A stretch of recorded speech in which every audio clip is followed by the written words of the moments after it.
अस्सलाम वालेकुम स्टूडेंट्स। उम्मीद है कि आपको मेरी आवाज़ आ रही होगी। बेटा हम आज की क्लास से स्टार्ट कर रहे हैं। ठीक है जी, सब लोग मुझे सुन पा रहे हैं? ठीक है जी, ठीक है, ठीक है, थैंक यू। ठीक है जी, थैंक यू, थैंक यू। ठीक है, we are starting the class. तो कल की क्लास में हम लोग स्पेसिफिक हीट और मोलर स्पेसिफिक हीट वगैरह पढ़ रहे थे। अब आज की क्लास में हमारा जो टॉपिक है वो स्टार्ट हो रहा है। अब हम इस चैप्टर के लास्ट वाले हिस्से में आ गए, आखिरी हिस्से में आ गए इस चैप्टर के, और ये है थर्मोडायनेमिक्स। ठीक है जी, थर्मोडायनेमिक्स हम आज से स्टार्ट करते हैं। अच्छा, अब अगर हम ये डिफाइन करना चाहें कि भाई व्हाट इज थर्मोडायनेमिक्स, तो थर्मोडायनेमिक्स जो है वो दो वर्ड्स से मिलकर बन रहा है। ठीक है जी, थर्मो एंड डायनेमिक्स। थर्मो का मतलब होता है हीट,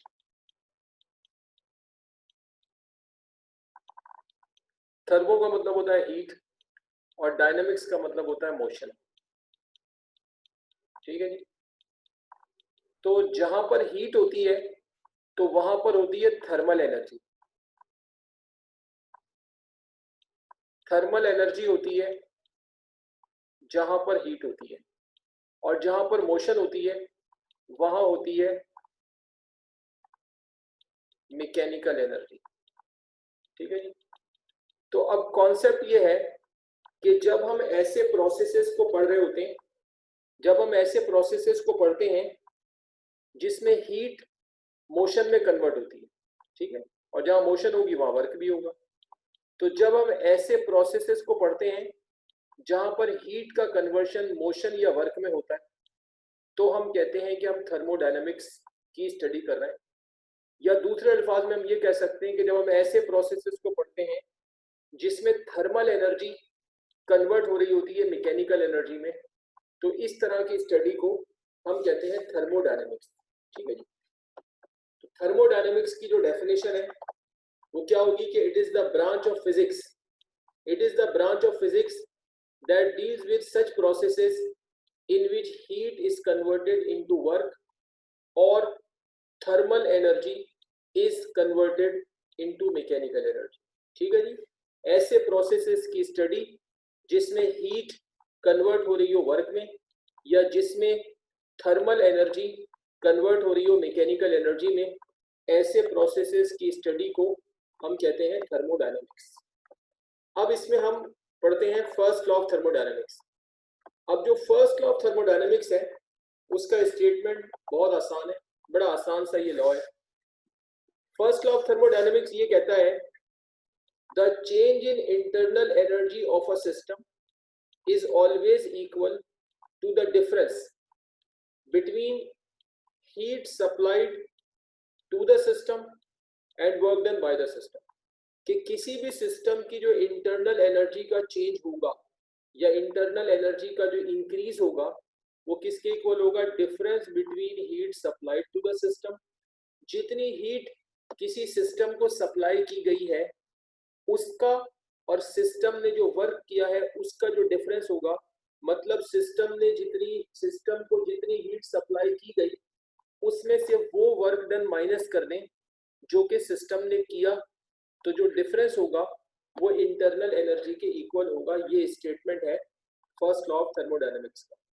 तो अगर हम इसकी मैथमेटिकल फॉर्म बनाते हैं तो अब इसकी मैथमेटिकल फॉर्म से जो इसका स्टेटमेंट है वो जरा इलेबोरेट हो जाएगा। अभी हम देख लेते हैं कि भाई इसका स्टेटमेंट जो है वो क्या कह रहा है।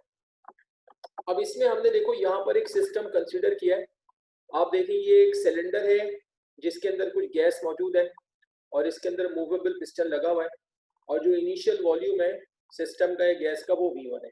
ठीक है जी, अच्छा, इस सिस्टम के अंदर या गैस के अंदर जो मॉलिक्यूल्स होंगे उनमें होगी काइनेटिक एनर्जी।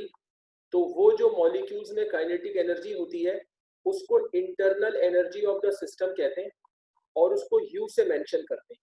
इनिशियल कंडीशन में बोलते हैं U1 और फाइनल कंडीशन में बोलते हैं U2। तो अभी सिस्टम को गर्म करना शुरू नहीं किया है, तो गर्म करने से पहले, ठीक है ना, अभी हीटिंग स्टार्ट होने से पहले जो जो है जो भी मॉलिक्यूल्स के अंदर काइनेटिक एनर्जी होगी तो वो सिस्टम की इनिशियल इंटरनल एनर्जी होगी, वो होगी U1। ठीक है जी, अब आपने कर दी हीट सप्लाई, जो भी हीट सप्लाई करते हैं उसको हम फिजिक्स में थर्मोडायनेमिक्स में डेल्टा क्यू से मेंशन करते हैं।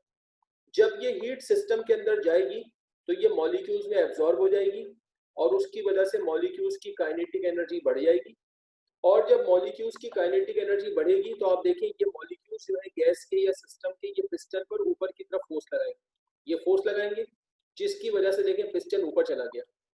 तो फोर्स अप्लाई हुई, मॉलिक्यूल्स ने सिस्टम के या गैस के मॉलिक्यूल्स ने पिस्टन पर फोर्स अप्लाई की और पिस्टन ने ऊपर की तरफ डिस्टेंस कवर किया।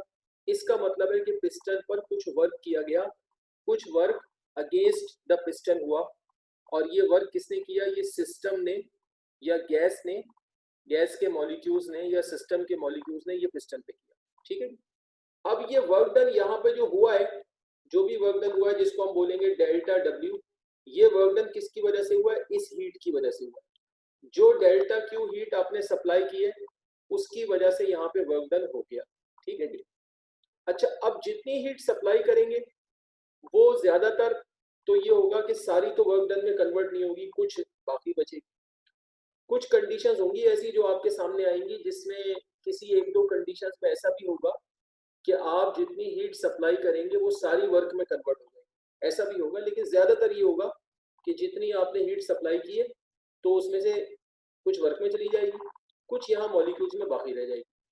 तो जो मॉलिक्यूल्स में बाकी रह जाएगी, तो जब ये पिस्टन ऊपर चला गया तो वो जो मॉलिक्यूल्स में बाकी रह गई उसकी वजह से मॉलिक्यूल्स की इंटरनल एनर्जी बढ़ जाएगी और इंटरनल एनर्जी U1 से बढ़ के U2 हो जाएगी। और जितनी इंटरनल एनर्जी बढ़ेगी उसको मेंशन करेंगे डेल्टा यू से, और ये डेल्टा यू हमेशा इक्वल होगा U2 माइनस U1। तो ये होगा चेंज इन इंटरनल एनर्जी या इंक्रीज इन इंटरनल एनर्जी। तो ये स्टेटमेंट ये कह रहा है कि ये जो चेंज इन इंटरनल एनर्जी होगा ये कैसे निकलेगा, जितनी हीट सप्लाई की आपने सिस्टम को उसमें से वो वर्क माइनस कर दें जो कि सिस्टम ने किया। जितनी भी आपने हीट सप्लाई की उसमें से माइनस करेंगे जितना सिस्टम ने वर्क कर दिया, बाकी जो बचेगा वो मॉलिक्यूल्स के अंदर रह जाएगा और उसकी वजह से इंटरनल एनर्जी बढ़ जाएगी। ठीक है जी। तो इसके अलावा कहीं और एनर्जी नहीं जाएगी, बस इन्हीं दो तीन कामों में इस्तेमाल होगा। तो अब ये क्या हो रहा है, ये कंजर्वेशन ऑफ एनर्जी हो रही है। कंजर्वेशन ऑफ एनर्जी का मतलब क्या है कि कोई भी एनर्जी कहीं जाया नहीं हो रही। Law of conservation of energy ये कहता है कि किसी भी प्रोसेस के दौरान हमेशा टोटल एनर्जी कांस्टेंट रहती है, यानी no energy is created and no is destroyed. तो यहाँ पर जो भी हीट गई उसने वर्क कर दिया, बाकी जो बची वो इंटरनल एनर्जी में रह गई। इसका मतलब है कहीं पर भी कोई हीट जाया नहीं होगी। तो यहाँ पर law of conservation of energy जो है वो फॉलो हो रहा होता है।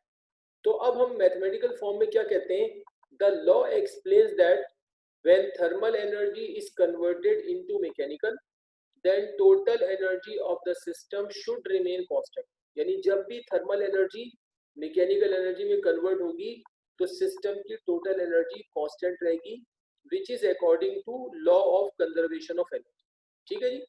If delta Q heat is supplied to a system, अगर delta Q heat हमने सिस्टम को सप्लाई की, then internal energy is increased from U1 to U2, तो internal energy U1 से U2 increase हो जाएगी and molecules push the piston up, molecules piston को ऊपर push करेंगे, which means system performs some work, जिसका मतलब है कि सिस्टम कुछ वर्क परफॉर्म कर रहा है। अब अकॉर्डिंग टू द स्टेटमेंट क्या है कि जितनी हीट सप्लाई की उसमें से वर्क डन माइनस करें तो वो इंक्रीज इन इंटरनल एनर्जी होगा। हीट सप्लाई की डेल्टा क्यू, तो ये आ गया delta Q minus work done हो गया डेल्टा डब्ल्यू, ये इक्वल होगा डेल्टा यू के जो इंक्रीज इन इंटरनल एनर्जी है। और माइनस डेल्टा डब्ल्यू को राइट साइड पे ले जाए तो डेल्टा क्यू इक्वल होगा delta U plus delta W के। ये फर्स्ट लॉ ऑफ थर्मोडायनेमिक्स की मैथमेटिकल इक्वेशन है। ठीक है, तो ये बिल्कुल सिंपल सा लॉ है, वेरी सिंपल। आई होप कि आपको समझ आ गया होगा। तो आप ये सारी चीज़ें नोट करें, इसके लिए मैं आपको 5 मिनट देता हूँ। कोई मुझे मैसेज कर रहा है, मैं उसका मैसेज देखता हूँ। समीर का सवाल सुन लेते हैं, या समीर क्या कह रहा है। समीर कहते हैं कि सर थर्मोडायनेमिक्स हमने केमिस्ट्री में भी पढ़ा था तो ब्रांच ऑफ फिजिक्स कैसे है सर। I am confuse. असल में समीर तुम्हारा सवाल इंटरेस्टिंग है। बात यह है कि कुछ चीजें ऐसी हैं, देखो कुछ चीजें ऐसी हैं कि कहीं कहीं पर केमिस्ट्री और फिजिक्स में कॉमन हो जाती हैं। अब जैसे आप देखो कि आपकी जो फर्स्ट ईयर की जो केमिस्ट्री है उसको बोलते हैं फिजिकल केमिस्ट्री, फर्स्ट ईयर की केमिस्ट्री को बोलते हैं फिजिकल केमिस्ट्री। और सेकंड ईयर में जो आप केमिस्ट्री पढ़ोगे तो उसमें इनऑर्गेनिक और ऑर्गेनिक होगी। तो सेकंड ईयर में जो आप पढ़ोगे इनऑर्गेनिक और ऑर्गेनिक केमिस्ट्री, वो बिल्कुल भी फिजिक्स में कहीं टच नहीं कर रही होगी। लेकिन फर्स्ट ईयर की जो केमिस्ट्री है वो फिजिकल केमिस्ट्री है, तो कहीं कहीं जो है वो कहीं कहीं जो है वो फिजिक्स पे आकर टच करेगी। इसी तरह फिजिक्स में कहीं पर हम पढ़ते हैं केमिकल फिजिक्स, जिसमें फिजिक्स हल्की हल्की केमिस्ट्री को टच करती है। तो होता क्या है, होता यह है कि भाई कहीं कहीं पर फिजिक्स और केमिस्ट्री में कुछ चीजें आके कॉमन हो जाती हैं। तो जब वो कॉमन हो जाती हैं तो जब उसको केमिस्ट्री में पढ़ते हैं तो वो ब्रांच ऑफ केमिस्ट्री होती है, जब फिजिक्स में पढ़ते हैं तो वो ब्रांच ऑफ फिजिक्स होती है। तो जो थर्मोडायनेमिक्स है ये केमिस्ट्री की भी ब्रांच है और एज वेल एज ये फिजिक्स की भी ब्रांच है। समझ आ गई बात? हम इसको ब्रांच ऑफ केमिस्ट्री भी कह सकते हैं और ब्रांच ऑफ फिजिक्स भी कह सकते हैं। लेकिन जब मैं फिजिक्स पढ़ाऊंगा तो मैं बोलूंगा भाई ये ब्रांच ऑफ फिजिक्स है। सर आखिर केमिस्ट्री पढ़ाएंगे तो वो बोलेंगे ये ब्रांच ऑफ केमिस्ट्री है। तो ये एट द सेम टाइम दोनों में कंसिडर होगी। समझ आ गई बात? हाँ जी, समीत क्लियर है आप? ठीक है, ओके। तो जरा प्लीज नोट करें इसको आप लोग।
हाँ भाई, कर लिया आप लोगों ने?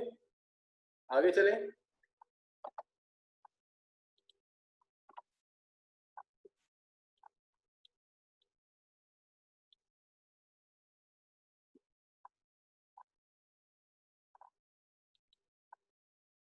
ठीक है, ठीक है, आगे चलते हैं। ठीक है, thank you.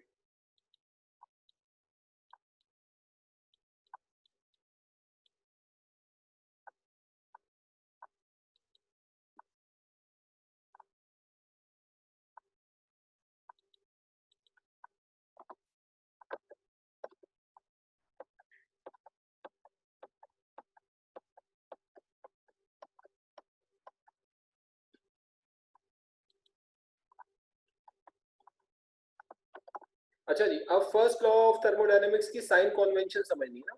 Sign convention for first law of thermodynamics. अब देखो, इसमें इस तरह से है कि if heat is supplied to the system, अगर किसी भी सिस्टम को हीट सप्लाई की जाए, यानी आप किसी भी सिस्टम को गर्म करें, हीट पहुंचाएं, then delta Q will be positive. तो डेल्टा क्यू को पॉजिटिव कंसीडर किया जाएगा। अब क्या होगा जब हीट अंदर जाएगी? तो in this condition internal energy of the system will be increased. जब हीट अंदर जाएगी और मॉलिक्यूल्स में एब्जॉर्ब होगी तो मॉलिक्यूल्स की काइनेटिक एनर्जी बढ़ जाएगी, तो सिस्टम की इंटरनल एनर्जी इंक्रीज हो जाएगी। Therefore delta U will also be positive. इसका मतलब है कि डेल्टा यू भी पॉजिटिव कंसीडर होगा and piston will move upward. ठीक है जी। और जब अंदर इंटरनल एनर्जी इंक्रीज हो जाएगी तो जो सिस्टम के मॉलिक्यूल्स हैं वो पिस्टन को ऊपर पुश करेंगे, पिस्टन ऊपर चला जाएगा। और थर्मोडायनेमिक्स की लैंग्वेज में इसको कहते हैं which is called work done by the system. जब कभी भी पिस्टन ऊपर जाएगा तो थर्मोडायनेमिक्स की लैंग्वेज में उसको work done by the system कहा जाएगा और उसको हमेशा पॉजिटिव कंसीडर किया जाएगा। इसका मतलब है कि सिस्टम जो है वो वर्क कर रहा है। तो अब यहाँ पे चेन क्या बनेगी? यहाँ पर चेन ये बनेगी कि अगर डेल्टा क्यू पॉजिटिव है, डेल्टा क्यू कब पॉजिटिव है? जब सिस्टम को हीट सप्लाई की जा रही है, तो डेल्टा यू भी पॉजिटिव होगा, जिसका मतलब है कि अंदर इंटरनल एनर्जी इंक्रीज हो जाएगी। और जब डेल्टा यू पॉजिटिव होगा तो डेल्टा डब्ल्यू भी पॉजिटिव हो जाएगा, जिसका मतलब है कि पिस्टन ऊपर की तरफ जाएगा। और पॉजिटिव डेल्टा डब्ल्यू को बोलते हैं work done by the system. अब अगर आप इसी बात को रिवर्स कर लें, उल्टा कर लें, if heat is expelled from the system, ठीक है, then delta Q will be negative. अगर आप किसी सिस्टम से हीट को बाहर निकालते हैं, हीट खारिज होती है, तो फिर डेल्टा क्यू को नेगेटिव दिया जाएगा। In this condition internal energy of the system will be decreased. जब हीट निकलेगी तो अंदर मॉलिक्यूल स्लगिश हो जाएंगे, मॉलिक्यूल सुस्त हो जाएंगे, उनका रेट ऑफ कोलिशन कम हो जाएगा, काइनेटिक एनर्जी कम हो जाएगी, लिहाजा इंटरनल एनर्जी डिक्रीज होगी। Therefore delta U will also be negative. तो डेल्टा यू भी नेगेटिव हो जाएगा and piston will move downward. जब मॉलिक्यूल स्लगिश हो जाएंगे, सुस्त पड़ जाएंगे, तो मॉलिक्यूल्स का रेट ऑफ कोलिशन कम होगा और मॉलिक्यूल एक दूसरे की तरफ आने लगेंगे, जिसकी वजह से पिस्टन नीचे आएगा, पिस्टन डाउनवर्ड मूव करेगा।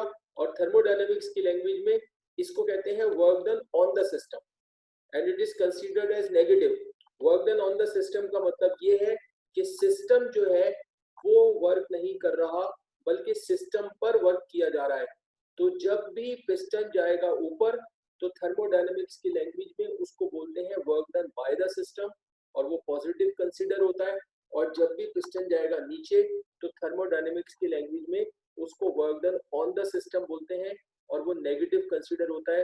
तो यहाँ पर लिंक क्या बनेगा कि अगर डेल्टा क्यू नेगेटिव होगा, यानी हीट सिस्टम से निकाली जाएगी, तो डेल्टा यू भी नेगेटिव होगा, जिसका मतलब है कि अंदर इंटरनल एनर्जी डिक्रीज हो जाएगी और उस कंडीशन में वर्क भी नेगेटिव होगा, जिसका मतलब है कि पिस्टन डाउनवर्ड जाएगा और उसको बोलेंगे work done on the system. तो ये फर्स्ट लॉ ऑफ थर्मोडायनेमिक्स की ये साइन कन्वेंशंस है, ठीक है, जो कि आपको इसमें बतानी होती है। तो आई होप कि आपको क्लियर हो गया होगा, आप इसको नोट करें। कोई क्वेश्चन पूछना है तो आप पूछ सकते हैं। ठीक है। अच्छा, मुझे ताहिर ने कहा है कि सर वैसे सब तो केमिस्ट्री में पढ़ा हुआ है। हाँ, हो सकता है आपने पढ़ा हुआ हो, लेकिन अब फिजिक्स में ये सेकंड ईयर में है, तो मेरा काम तो आपको पढ़ाना है, क्योंकि फिर मैं इस उम्मीद पे छोड़ नहीं सकता कि भाई ये तो तुम लोगों ने फर्स्ट ईयर केमिस्ट्री में किया हुआ है तो मैं छोड़ देता हूँ। ऐसा मैं कर नहीं सकता, मुझे तो कराना होगा। ठीक है ना? तो इसलिए अब करना पड़ेगा सेकंड ईयर फिजिक्स में दोबारा। ठीक है।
अच्छा जी, अब मैं आपको लास्ट में बता रहा हूँ special cases for first law of thermodynamics.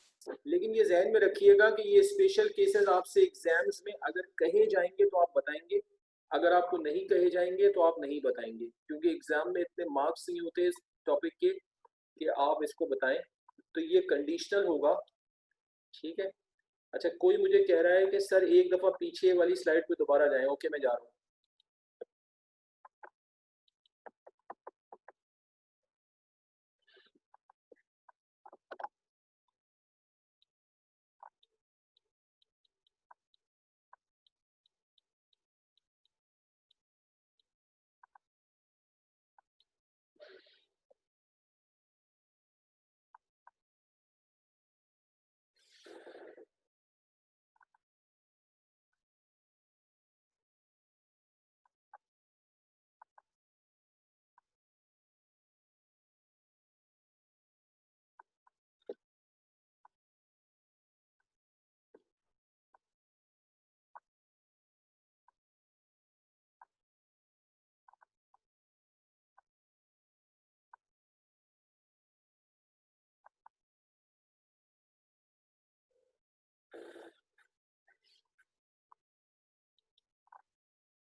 Usman कह रहा है कि sir will you take test. हाँ बिल्कुल भाई, बकरीद के बाद अगस्त के महीने में कोचिंग में टेस्ट स्टार्ट हो जाएंगे आपके, और तमाम सब्जेक्ट के अगले महीने टेस्ट होंगे अगस्त में। तो आप लोग बिल्कुल तैयारी करें। तो टेस्ट भी हम ऑनलाइन ही लेंगे, वो हम आपको बता देंगे कैसे करना है, लेकिन आप तैयारी करें। बिल्कुल टेस्ट होगा अगस्त में, तमाम सब्जेक्ट का टेस्ट होगा, केमिस्ट्री फिजिक्स मैथ सबका होगा। अच्छा, मास फुरकान ने बोला था एक दफा दोबारा बता दें। अब्दुल्ला कह रहा था 1 मिनट। तो भाई बता दें, कर लिया आपने? माज और अब्दुल्ला बता दें, कर लिया आप लोगों ने? ठीक है, अब्दुल्ला आप भी बता दें। ओके।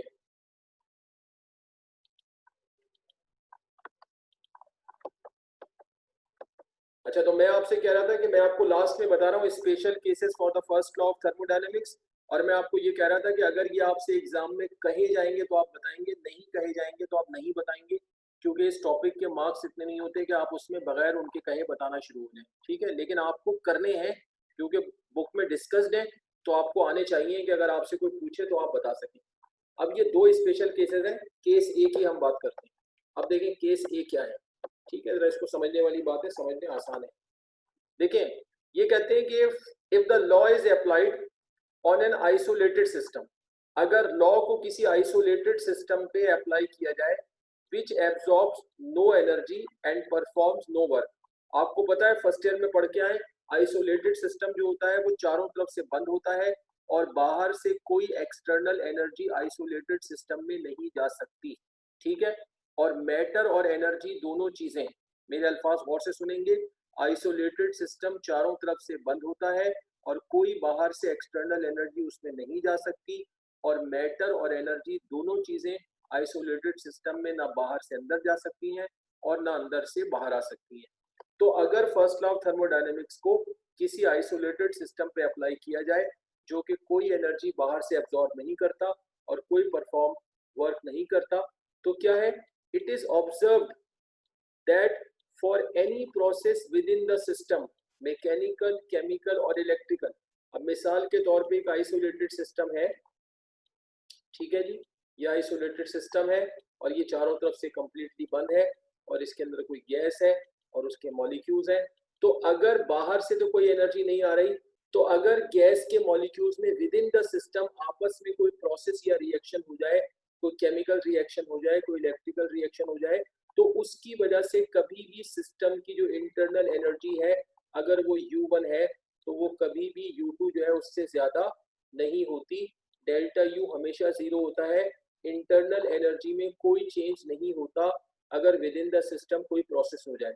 इंटरनल एनर्जी सिर्फ उस वक्त चेंज हो सकती है जब बाहर से कोई हीट सप्लाई की जाए, क्योंकि अगर आइसोलेटेड सिस्टम में आपने बाहर से कोई हीट सप्लाई नहीं की और सिस्टम के अंदर किसी प्रोसेस की वजह से इंटरनल एनर्जी इंक्रीज हो गई, तो law of conservation of energy गलत हो जाएगा कि भाई एनर्जी खुद ब खुद कैसे क्रिएट होगी, ठीक है। तो वो क्या कहते हैं, that for any process within the system, mechanical chemical और electrical, no change in internal energy takes place, कोई इंटरनल एनर्जी में चेंज नहीं होगा, यानी डेल्टा यू जीरो होगा, ना एनर्जी कम होगी ना ज्यादा होगी. It means internal energy of the system can only be changed by supplying heat to the system. यानी इंटरनल एनर्जी किसी भी सिस्टम की सिर्फ हीट सप्लाई करके चेंज की जा सकती है, and it is according to law of conservation of energy. ठीक है जी. तो ये इसकी एक कंडीशन है. फिर इसके बाद इसकी जो दूसरी कंडीशन है उसमें ये कहते हैं कि अगर फर्स्ट लॉ ऑफ थर्मोडायनेमिक्स को किसी साइक्लिक प्रोसेस पर अप्लाई किया जाए. साइक्लिक प्रोसेस का मतलब है कि कोई सिस्टम में उसकी इनिशियल कंडीशन से चेंजेस होनी शुरू होंगी, सिस्टम चेंजेस में जाएगा. चेंज कितनी होती हैं, 2 3 4 वो हम नहीं कह सकते, कितनी भी चेंजेस होंगी, लेकिन उसके बाद सिस्टम अपनी इनिशियल स्टेट पे वापस आ जाएगा. उसको कहते हैं साइक्लिक प्रोसेस. तो अगर किसी सिस्टम में चेंजेस हो और वो अपनी इनिशियल स्टेट पे वापस आ जाए तो उस कंडीशन में भी हमेशा डेल्टा यू जीरो होगा. उस कंडीशन में भी कोई इंटरनल एनर्जी चेंज नहीं होगी, क्योंकि अगर इंटरनल एनर्जी चेंज हो गई तो कोई सिस्टम कभी भी अपनी इनिशियल स्टेट पे वापस नहीं आ सकता. ठीक है. तो क्या कहा है इसमें कि if the law is applied on a cyclic process, then delta u equal to 0, because after some changes systems comes back to its initial state. System अपनी initial state पर वापस आ जाता है, and all the heat supplied is consumed in doing work. और जितनी भी heat supply होती है फिर वो किस में जाएगी, क्योंकि अगर आप फर्स्ट लॉ की इक्वेशन देखते हैं तो फर्स्ट लॉ की इक्वेशन में जब डेल्टा यू जीरो हो गया तो जो भी हीट सप्लाई कर रहे हैं वो सारी कहाँ चली गई, वो सारी वर्क डन में इस्तेमाल हो गई. तो साइक्लिक प्रोसेस में जितनी भी हीट जाती है कोई भी सिस्टम के अंदर नहीं रुकती, बल्कि जितनी हीट जाती है वो वर्क में खर्च हो जाती है, अंदर एनर्जी वैसी की वैसी रहती है, तो सिस्टम अपनी इनिशियल स्टेट पर वापस आ जाता है. ये दो जो केसेस हैं, पहला में क्या किया है कि हमने फर्स्ट लॉ को अप्लाई किया है किस पे, आइसोलेटेड सिस्टम पे, और सेकंड में हमने फर्स्ट लॉ को अप्लाई किया है साइक्लिक प्रोसेस पे. ये फर्स्ट लॉ ऑफ थर्मोडायनेमिक्स के दो स्पेशल केसेस हैं कि भाई अगर फर्स्ट लॉ को आइसोलेटेड सिस्टम पे अप्लाई किया जाएगा तो लॉ क्या कहता है, और अगर फर्स्ट लॉ को साइक्लिक प्रोसेस पे अप्लाई किया जाएगा तो लॉ क्या कहता है.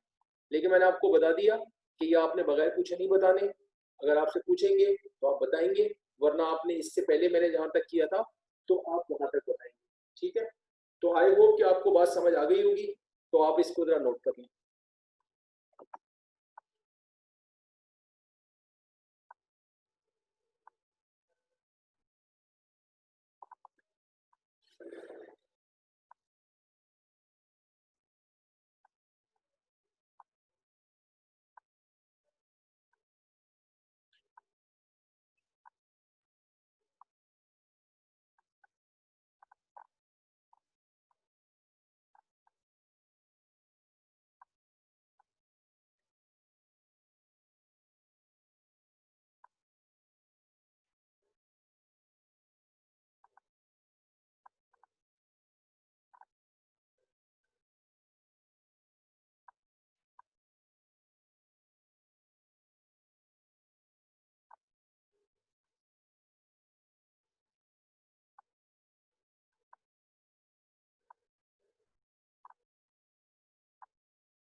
अच्छा, समीर ये कह रहा है, समीर कह रहा है कि पार्ट बी थोड़ा कम समझ आया, तो पार्ट बी को मैं एक्सप्लेन करता हूँ। ठीक है, समीर दोबारा समझ लें। देखो समीर, सबसे पहले ये समझना होगा कि साइक्लिक प्रोसेस क्या है। साइक्लिक प्रोसेस का मतलब ये है कि कोई भी सिस्टम है वो उसके अंदर कुछ चेंजेस डेवलप की जाए। ठीक है जी, ये मैं समीर को केस भी दोबारा बता रहा हूँ, बाकी लोग भी सुन लें। साइक्लिक प्रोसेस का मतलब है कि किसी सिस्टम में कुछ चेंजेस की जाए और चेंजेस करने के बाद फिर वो सिस्टम बाद में अपनी इनिशियल स्टेट पे आ जाए। तो अब आप ये सोचेंगे चेंज करने के लिए हमें हीट सप्लाई करनी पड़ेगी, हम डेल्टा क्यू सप्लाई करेंगे तो सिस्टम चेंज में जाएगा। अब हम ये भी चाहते हैं कि सिस्टम अपनी इनिशियल स्टेट पे वापस आ जाए।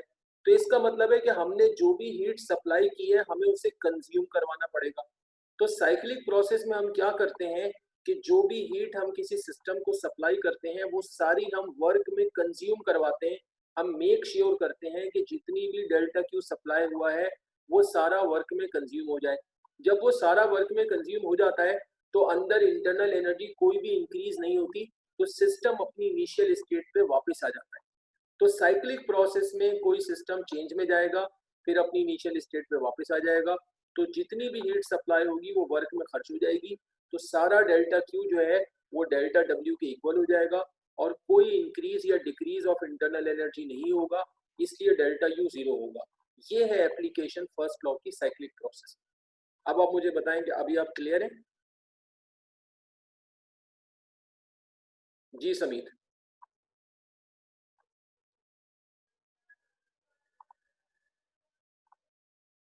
ठीक है, बिल्कुल सही है, ओके।